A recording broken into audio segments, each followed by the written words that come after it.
Ficca di retro agli occhi tuoi la mente e fa di quelli specchi alla figura che in questo specchio ti sarà parvente.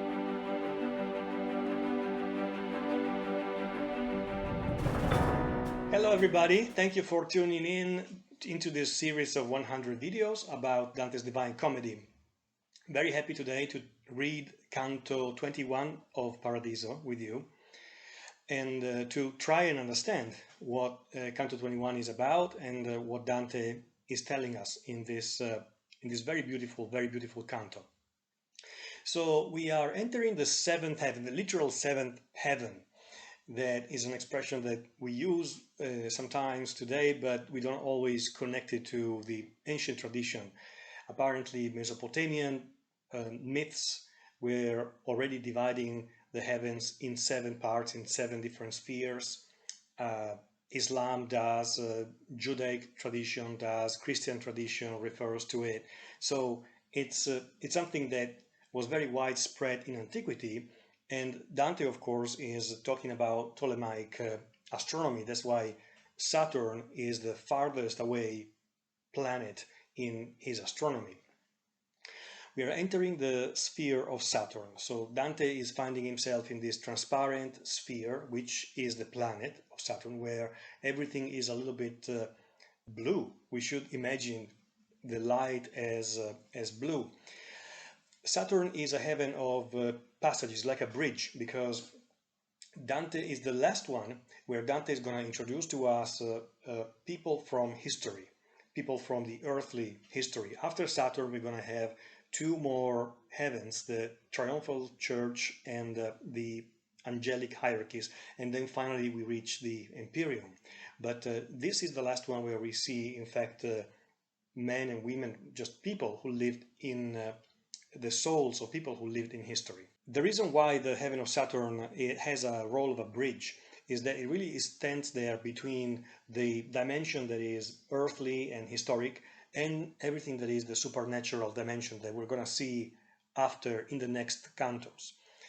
And so in this heaven, aside from the very high nobility of the souls that we're going to find, there's also many other differences. We immediately will notice a very different environment, a very different background, style, and then there is also a great silence in this heaven that Dante explains to us here, but also in Canto 22. And this silence reminds me of a great book by Cardinal Robert Sarah, called The Power of Silence. This book, in this book, Cardinal Sarah talks about silence, of course, as a external phenomenon, but also as a spiritual, and mostly as a spiritual phenomenon in relation to the spiritual life, in relation to what silence has meant for many people throughout history who were part of the church, who were even not part of the church. And I have here a brief quote by Cardinal Sarah. The monastic tradition calls great silence the nocturnal atmosphere of peace that is supposed to reign in the communal areas, as well as in each cell, generally from compline until prime, so that each one of the monks can be alone with God. But each person ought to create and build for himself an interior cloister, a wall and a bulwark, a private desert, so as to meet God there in solitude and silence. There has been beautiful music in every canto of Paradiso so far, and in fact we have analyzed and we have enjoyed the music, the singing, all the music, as one of the most direct and immediate communications of God towards Dante and of the souls to Dante as well. And so music has extremely important relevance in Paradiso. But here we are surprised to be in a silent heaven, and this is why the first impression is a little bit strange.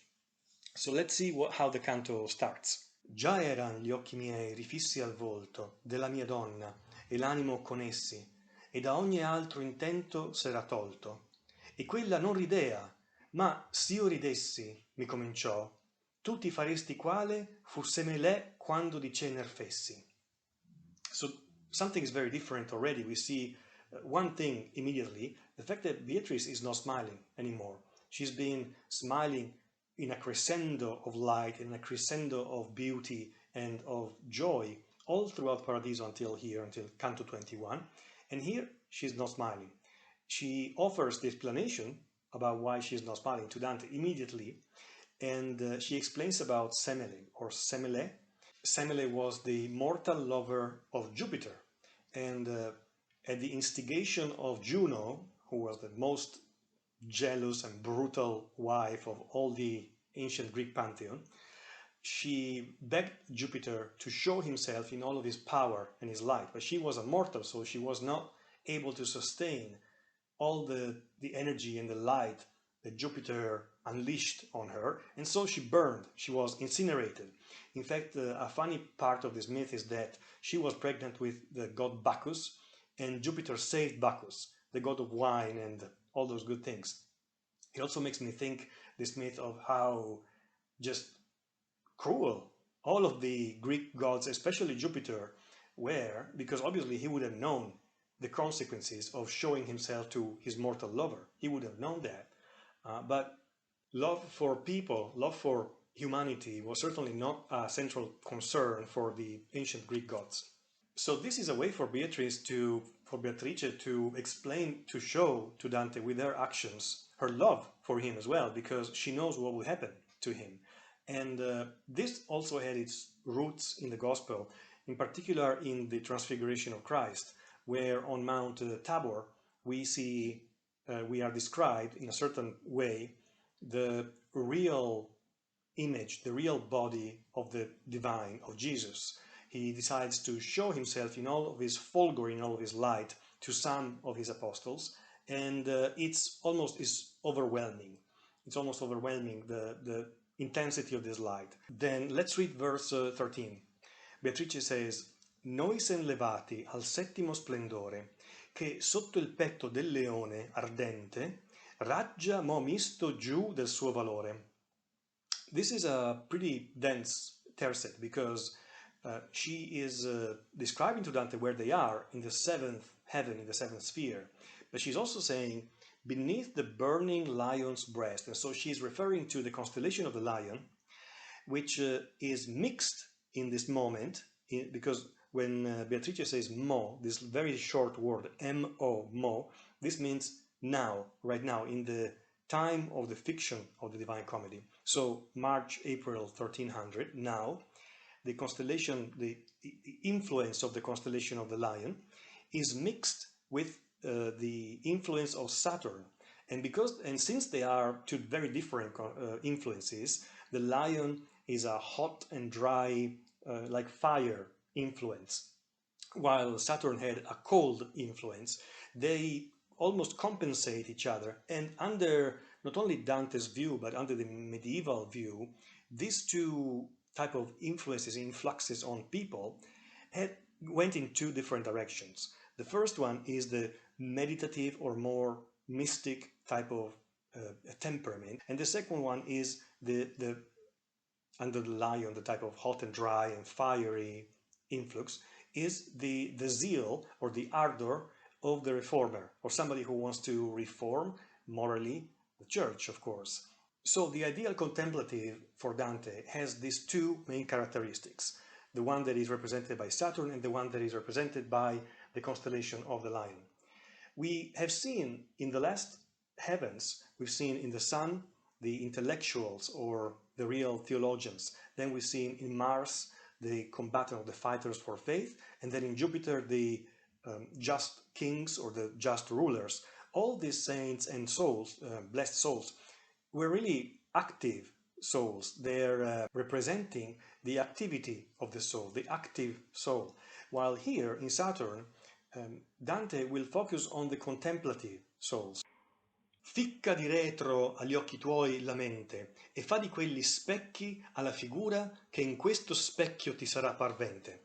The type of reflections and games of light that Dante presents in this canto are incredible, because he keeps using terms and verbs that have to do with reflection, with light. And here within this mirror, which is the crystal of Saturn, the planet of Saturn, his eyes are encouraged to be mirrors themselves of the truth that comes from the divine, that comes from God. Fascinating here how Dante uses the word pastura.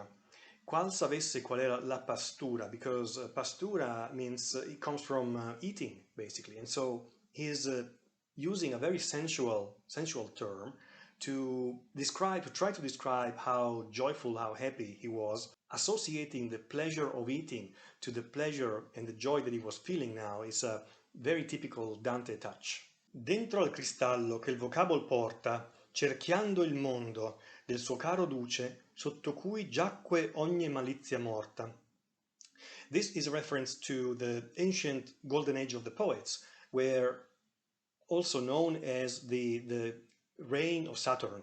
This is why Saturn is the term that Dante refers here. It was an ancient mythological era when Eden, the Garden of Eden, was at its peak with Adam and Eve, etc., and everything was really perfect with no evil bothering their lives. Di color d'oro che in raggio traluce vidi uno scaleo eretto in suso tanto che non seguiva la mia luce. He can see within Saturn, the crystal, the planet of Saturn, this straight stair, the ladder. It's really a ladder, because we know that the ladder has historically, since very, very ancient antiquity, been a symbol of the spiritual elevation, of the contemplation. And even in the Bible, in Genesis, we have Jacob's ladder, but it's been picked up by so many different cultures, by so many different types of mythologies. And here Dante says, the golden light. I love how in Italian, in fact, Mandelbaum doesn't do it in his translation, because in Italian, Dante invests our eyes first with the color golden, with the golden color, and then he tells us what was emitting this kind of golden color, while Mandelbaum says simply and plainly, I saw a ladder rising up so high, its color gold when gold is struck by sunlight. Well, Dante says immediately, di color d'oro, which means golden, golden color, in che raggio traluce, vidi uno scaleo, I saw a ladder, etc. It's an inversion that anticipates the light effect, and poetically is stronger. And he sees so many different souls coming down from this ladder that he thinks all of the stars of the universe have they are coming through this ladder. Now, all these games of light, I've been trying to reflect on this point actually, because this crescendo of luminosity that in a previous video I had compared to the crescendo in the Bolero by Ravel, which is really crafted so masterfully by Dante in Paradiso, is not only a game that Dante is playing, it's not something that is beautiful to imagine and therefore Dante used it, but it's more, it's actually more. It's something that reflects an aspect, a very important aspect of our reality. We could say that the presence of truth, the presence of pure truth, of pure love, which is God, so the presence of God and God's light overwhelms every other light, to the point that we cannot see anything else when we are so near to God. And so having faith means being more and more aware of the nothing that we are. Therefore, everything that is material, everything that is us, materially, our ego, decreases and becomes less visible, less important, and everything that is true and divine increases in visibility, in luminosity. It's a psychological movement, first of all, that is reflected in these very wise, very ancient images and symbols of light and luminosity. I actually have a comment by my friend Father Paul Pearson in his spiritual direction from Dante, Yearning from Paradise, that I presented in a different video. About this particular concept, Father Pearson writes, C.S. Lewis borrows an intriguingly different sort of idea in The Great Divorce to convey the difference between heaven and earth. Heaven, as he describes it, is actually more real than earth. It was the light, the grass, the trees that were different in heaven, made of some different substance, so much solider than things in our country the men were ghosts by comparison. In fact, heaven is too real, says Father Pearson, for those visitors who are invited to come and experience it. It is more than they can comfortably bear. Things that were too heavy to lift, the light is too bright to look at, and the grass is too hard to walk on. We on earth are the half existence. Heaven is fully real, is the full reality. Too true for our earthly minds, too bright for our eyes, and too beautiful for our senses. So, the ladder is the symbol of the ascetic life. The symbol of the ascetic life. It reminds us of Jacob's ladder in the Genesis, and Dante will refer directly to Jacob's ladder in the next canto, Canto XXI. Here, from line 34, from verse 34 to 42, we have three tercets that are describing the movements of these blessed souls across the ladder. And these tercets are such a complex image because Dante packed this with at least two or three different meanings, and scholars today are still arguing and trying to understand what exactly is implied with these tercets. So first of all, we have these birds, the le pole, that Dante calls. Pole, I'm not sure really if it's a modern Italian term, I don't think it is, but in English they can be translated as jackdaws, like Mandelbaum does, or I've seen translated as rooks as well. They are kind of a crow-like bird. So this crow-like bird, first of all, they are black. They have black feathers, and there is a quick imagery that's similar to monks who are dressed with their black robes. So that's one reference right there. Then we have the different movements. There are three main movements: vertical, circular, and these movements that Dante describes. These, in fact, according to many scholars, correspond to the movements of the contemplative mind, as described by some mystics, or many mystics. One of them is Richard of Saint Victor, who described this, and even St. Thomas picked up on these particular movements and described them. So it's very possible that Dante gave these jackdaws and these rooks the same movement that the human mind can have while contemplating the divine. Other scholars have different theories that add to the fun of trying to read out of this apparently simple tercets, but they are really like a prism that produces a rainbow of constant rainbow of meanings. Then we are at verse 58, where Dante asks two questions to this one soul that detaches itself from the others and comes nearer to Dante. This soul, we will find out immediately, that is the soul of Pier Damiani, Saint Pier Damiani. And the two questions by Dante are, number one, what is the reason why you particularly are coming here near me during this journey that I'm taking, instead of all the other, why you among all the souls that I'm seeing in the distance with my eyes?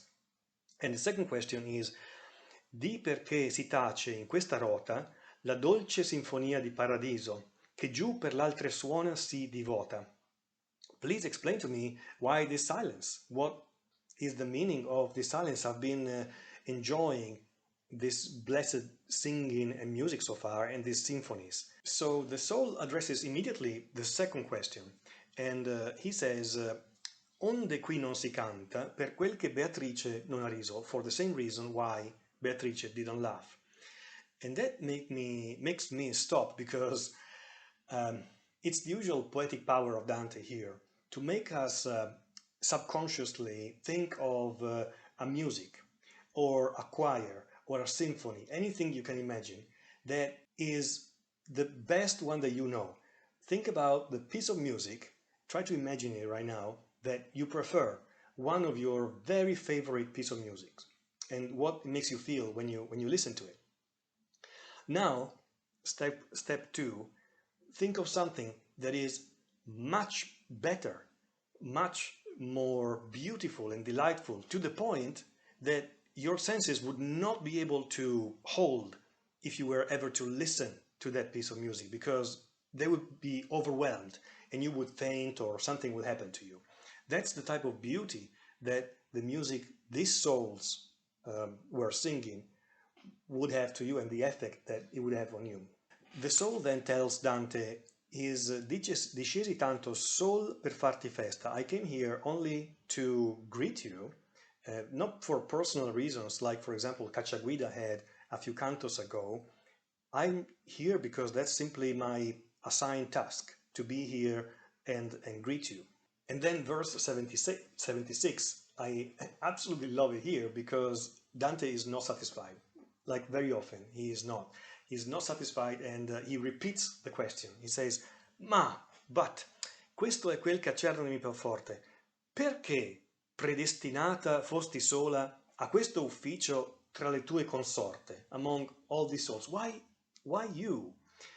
And here again, I think it's useful to stop for a second to understand what Dante is telling us from these lines and from the rest of the canto, which is a very, very profound principle.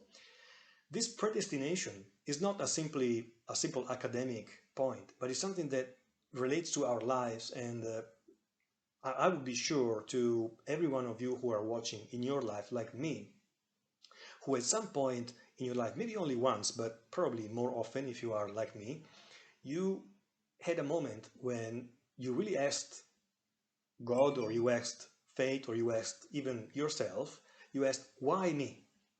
Why me? Why did this particular thing happen to me? Especially we tend to ask it about negative things, but not necessarily.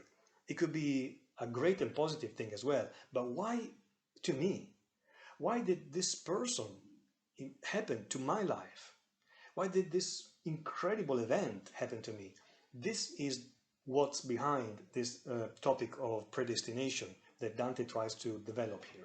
In a way, this question is linked to what we've heard from the previous cantos about divine justice, because in those cantos we were thinking and reflecting upon divine justice and predestination as linked to salvation.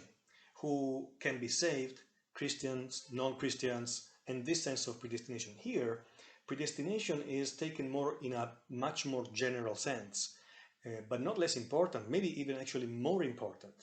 Why me? And this question was even more important for Dante.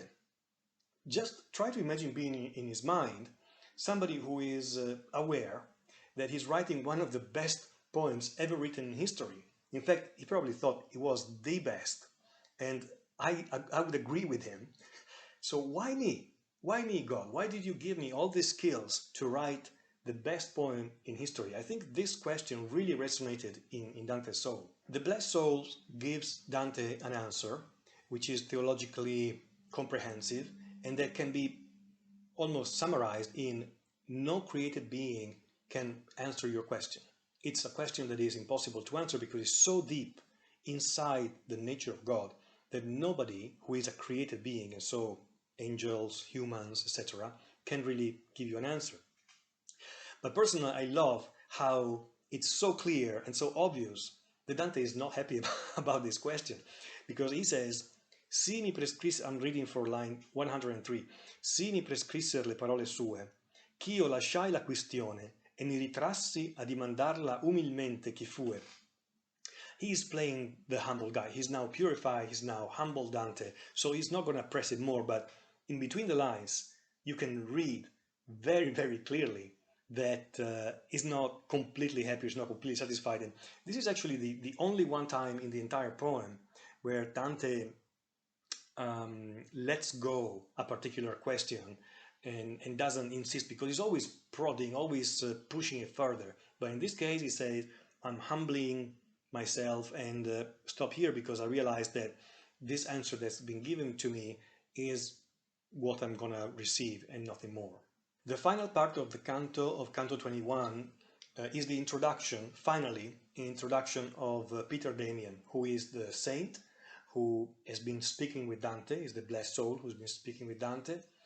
We know that Peter Damian was born in year 1007 in Ravenna. He was from Ravenna, from a not particularly noble or not particularly wealthy family, just a normal family. And he studied, became a professor, and gradually really distinguished himself in the academic field. He wrote a lot of theological works that we still have today, and he became so important a figure and a character for the church that at a certain point he was called to become a cardinal. He didn't want to become a cardinal, and that's what Dante is referring to when he says later on, they put this hat on my head, but they pulled me because I didn't want to. That's his.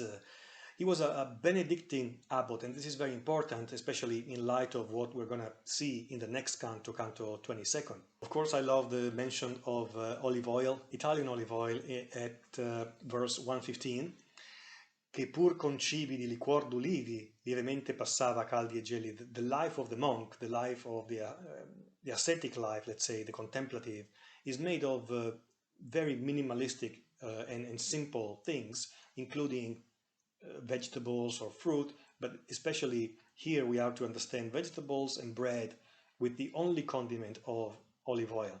From my point of view, Italian in Los Angeles, I'm thinking, that's Italian olive oil, that's the best olive oil in the world, so I would go for it, I wouldn't mind actually.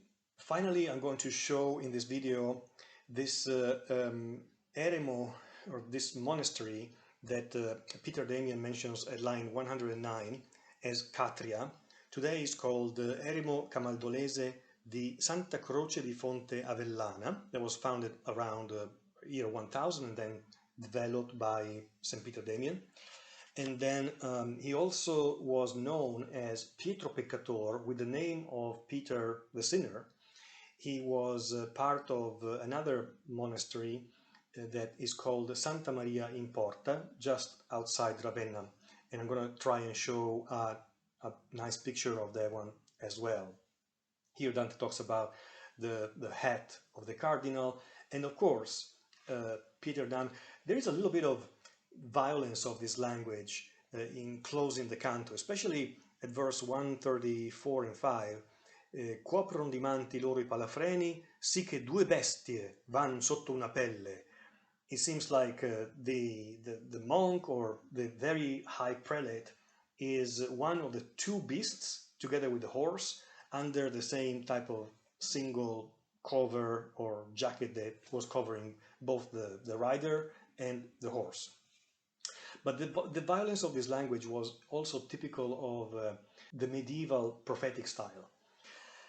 The end is very theatrical with this explosion of sound after all the silence of the canto.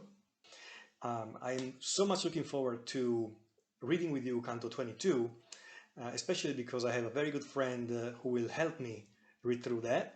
So watch this space for the next video of Canto 22 of Paradiso. Thank you so much for watching. Bye.